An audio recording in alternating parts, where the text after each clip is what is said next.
David Corcero, bonjour. Bonjour. Vous êtes député MoDem de la 6e circonscription du Val d'Oise. Ce matin, Emmanuel Macron, accompagné de Jean Castex, 4 ministres, vont présenter le revenu d'engagement. 500 000, 600 000 jeunes seulement devraient être concernés. On attendait le double. Est-ce que vous êtes déçu ? Alors déçu, non, puisque je connais pas la mesure. Donc pour l'instant, je peux pas être déçu puisque je la connais pas. Ce qui est sûr et certain, c'était un engagement présidentiel. Vous savez que moi, j'ai beaucoup œuvré pour qu'il y ait un respect dans ce que nous on avait demandé sur ce revenu d'engagement, parce que c'était des étudiants qui étaient dans des situations très difficiles, qui étaient une fois entre 22, 23 ans où automatiquement il n'y avait pas forcément de solution d'emploi pour eux ou de formation. Donc nous, on a beaucoup travaillé sur le sujet. J'attends de connaître la mesure. Je la connais pas, donc je peux pas vous en dire plus. Tout ce que je sais aujourd'hui, c'est qu'aujourd'hui, nous, on a travaillé sur le sujet pour donner beaucoup d'informations, pour faire remonter au président un maximum d'informations sur cette catégorie de jeunes. Maintenant, on va attendre le résultat. Alors, cette catégorie de jeunes, qu'est-ce qui la caractérise le plus ? L'incapacité à retrouver un travail, elle y arrivera jamais parce qu'elle n'a pas la formation ? Il y a plusieurs caractères. Ce sont des jeunes souvent qui ont arrêté l'école parce que ils étaient dans des villes où c'était plus compliqué, où c'est des situations familiales un peu plus compliquées, ils ont totalement décroché l'école. Ils ont essayé de faire une formation et ça n'a pas été forcément un résultat positif. Et après, il y a des jeunes qui automatiquement sont partis dans des voies ou dans des filiales scolaires qui ne leur plaisaient pas. Et donc automatiquement, ils sont sortis du milieu scolaire. Et après, vous avez aussi tous ces jeunes qui, depuis des années, n'arrivent pas à trouver un travail malgré une formation et qui voudraient faire autre chose et qui n'y arrivent pas. Et après, vous avez des jeunes dans des situations familiales très compliquées, dans des foyers d'accueil, qui sont aussi touchés par la non-réussite scolaire. Hein, il faut aussi le dire. Vous avez différents types de jeunes. C'est très compliqué. Au contraire, ce sont des jeunes aujourd'hui qu'il faut aider. Vous voyez, le monde a changé. La jeunesse est totalement différente de la jeunesse d'avant.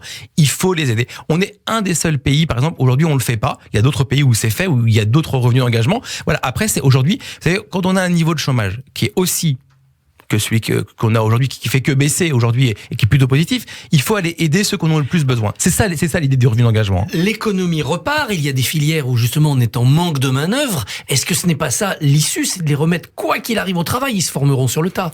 Le but, vous l'avez dit, c'est quoi qu'il arrive, leur trouver une formation qui leur permettra de travailler et d'être totalement indépendants dans les années à venir. Est-ce que le confinement, est-ce que la Covid a aggravé la situation de cette jeunesse presque psychiquement ? Alors, vous savez, ça dépend de quelle jeunesse. Moi, je vous donne un exemple qui est un exemple hyper concret. Il y a une association sur Paris qui s'appelle Copain, COP avec un chiffre 1. Ce sont des jeunes qui n'ont absolument pas besoin d'être aidés, qui ont des parents qui suffisent à 100% de leurs revenus. Vous savez ce qu'ils ont fait, ces jeunes, pendant la crise sanitaire ? Ils ont dit, écoutez, nous, on a du temps, on sait pas trop quoi faire, mais par contre, dans nos copains, dans nos amis, on a plein de jeunes étudiants qui sont des étudiants étrangers. On a plein de jeunes qui sont en difficulté. Et ben, ils ont fait le tour de tous les commerçants parisiens. Ils ont été récupérer tout ce qui était invendu. Ils ont été faire le tour de tous les supermarchés. Ils ont monté une association qui aide les étudiants. Je sais pas si vous avez regardé sur Internet. Ils aident à peu près entre 5 000 et 6 000 étudiants toutes les semaines, le vendredi, à Bastille, pas très loin, en distribuant tout ce qui est alimentaire, tout ce qui est produits d'hygiène. C'est exceptionnel. Vous savez, quand la jeunesse aide la jeunesse, il n'y a rien à dire, c'est beau, c'est encourageant. Et justement, ça prouve bien qu'il y avait un vrai besoin, parce que tous ces jeunes, pendant la crise sanitaire, qui avaient des petits boulots, ils ne pouvaient pas le faire. Ils étaient obligés de rester confinés à la maison. Et il y avait pas de solution pour les aider, puisque les parents ne pouvaient pas, parce qu'ils étaient obligés de travailler. Donc ces jeunes-là, ces jeunes et cette jeunesse-là, automatiquement, ils étaient privés de pouvoir travailler. Et donc, il a bien fallu qu'ils se trouvent des solutions pour pouvoir manger et se nourrir. La vraie difficulté, c'est surtout le logement. Le logement, c'est quasiment 80-75% du budget d'un jeune. C'est ça la vraie difficulté. Est-ce qu'il faut réquisitionner des logements ? Est-ce qu'il faut bloquer les loyers, comme le proposent certains candidats à la présidentielle ? Alors, honnêtement, je pense qu'il n'y a pas de solution magique. Ce qui est sûr et certain, c'est qu'aujourd'hui, dans des villes comme Paris, où on continue à construire des bureaux, faut le dire, honnêtement, moi, je le dis, je comprends pas. Il y a un projet qui va sortir, je sais pas si vous avez vu, vers la porte de Versailles, une tour triangle. Oui. Non mais honnêtement, sincèrement, aujourd'hui, sur Paris, on a besoin de logements étudiants. Continuer à faire des bureaux, c'est bien, sauf qu'il y a à peu près, le chiffre, c'est entre 4 et 6% de bureaux qui sont vides à Paris. Faut m'expliquer pourquoi on fait pas plus et autre chose. Si on donne un revenu d'engagement à des jeunes qui en ont besoin, est-ce qu'il faut leur demander en échange quelque chose, un service rendu à la population ? Alors oui, dans la question, il y a rien qui est donné.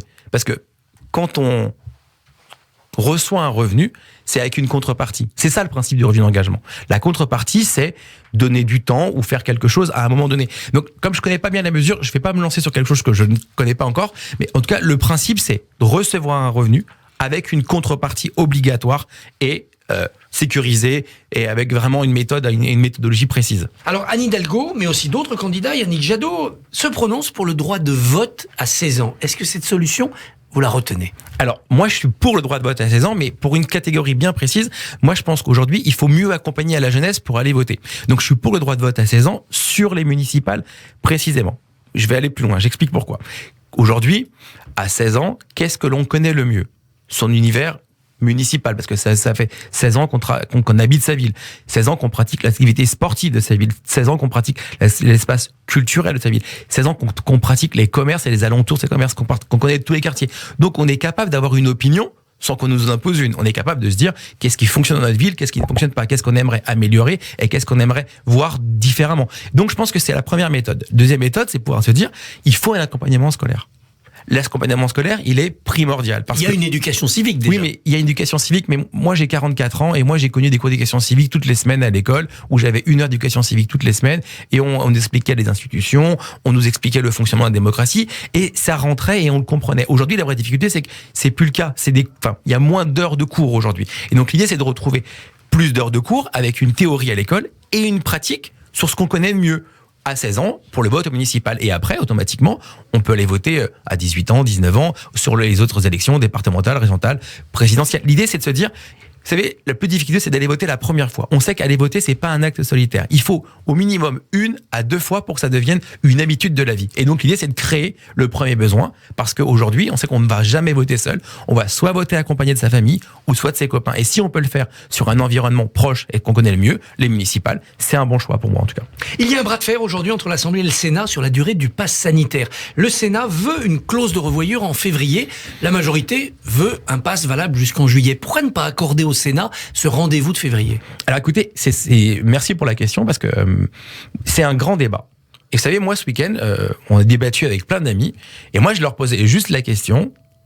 Vous savez très bien qu'en février et mars, il y a une élection très importante pour la France et j'ai juste posé la question comment ils pourraient percevoir le fait que les parlementaires, à ce moment-là, prennent des restrictions très importantes pour limiter les débats politiques en termes d'accessibilité pour les gens, de limiter le fait que les déplacements pour les candidats, tout le monde m'a dit mais ça serait une atteinte à la démocratie. Ben c'est ça qu'on veut pas nous.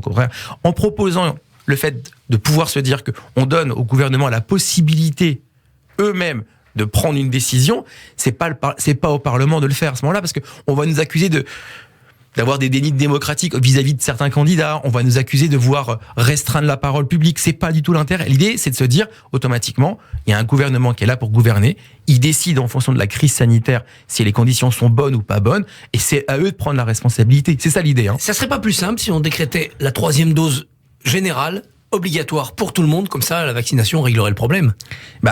Alors déjà, vous savez... on a eu beaucoup de mal à faire en sorte que les Français se vaccinent. Donc la 3e dose, moi j'y suis favorable, si c'est un rappel, comme pour la grippe, oui, ça serait une solution, sauf que la vraie difficulté, c'est qu'aujourd'hui, on sait très bien qu'on ne sera pas tous vaccinés à fin février ou fin mars. Donc ça réglera pas le problème, il y aura certainement des limitations pour certains. Et donc l'idée de reculer jusqu'à fin juillet, c'est de se dire, voilà, le gouvernement gouverne et décide à ce moment, en fonction des... Vous savez, c'est comme la voiture. Quand vous avez une voiture avec un airbag, vous achetez votre voiture, il y a l'airbag, mais vous l'utilisez uniquement que s'il y a un gros problème et un gros accident. C'est le principe. S'il n'y a pas de souci, on continuera comme on est là avec le pass sanitaire. Mais s'il y a un gros souci qui arrive, ce que personne ne souhaite, il y a l'airbag qui vous protège et ce sera le cas. Voilà. La COP26 a commencé dans une sorte de scepticisme général à Glasgow. Pourquoi on n'y arrive pas à passer aux actes? Vous savez, entre 2015 et aujourd'hui, il y a beaucoup de choses qui ont été faites. Alors oui, c'est vrai, pas assez. Ça, je suis d'accord avec vous. La vraie difficulté, c'est que il faut que les Français et que tout le monde comprenne qu'on peut plus continuer comme on fait aujourd'hui. Il faut changer nos habitudes. Et changer nos habitudes, c'est revoir notre mode de vie. Vous savez, quand on fait un événement comme la COP21, qu'on voit que les Russes ne sont pas présents, qu'on voit que les Chinois ne sont pas présents, c'est compliqué. Parce que ceux qui émettent le plus de gaz, ce sont eux. Donc nous, on fait des efforts, mais ça sert pas à grand-chose. Mais si, tous les efforts servent, parce que c'est le monde de demain pour nos enfants. Enfin, il faut être réaliste. Aujourd'hui, c'est ça. Enfin, quand on parlait de la jeunesse à l'instant, la jeunesse nous regarde quand même. Hein. Il faut être très lucide sur ce côté-là. La jeunesse nous regarde, nous écoute. Elle est très engagée sur le sujet. Donc oui, tous les efforts sont importants, mais il faut réussir. Et ça, c'est la voie de la France. À mieux convaincre, à convaincre mieux nos partenaires et la Russie, la Chine et les Amériques. Et pourquoi pas retenir une proposition comme l'ISF climatique, c'est-à-dire punir les riches qui mettent leur argent dans des activités polluantes? Alors c'est une bonne proposition. Après, il faut voir si elle fonctionne. Vous savez, moi je me souviens bien de la crise des bonnets rouges, où on imposait une taxe de transport sur les routes qui a mis qui s'est pas très bien passé. Vous voyez, la vraie difficulté, c'est qu'aujourd'hui, on veut taxer pour faire de l'écologie. Et je pense que dans la perception des Français, c'est très compliqué à percevoir. Cette idée de taxer pour une notion verte. Là encore, je pense qu'on a encore, en tant que Français, on a encore beaucoup de mal à accepter une taxation une taxation verte, en tout cas. Un dernier mot sur le MoDem. Le MoDem va rejoindre la maison commune qui va réorganiser la majorité en vue de la présidentielle et des législatives. Est-ce que ce n'est pas là un risque de dilution, de disparition du MoDem?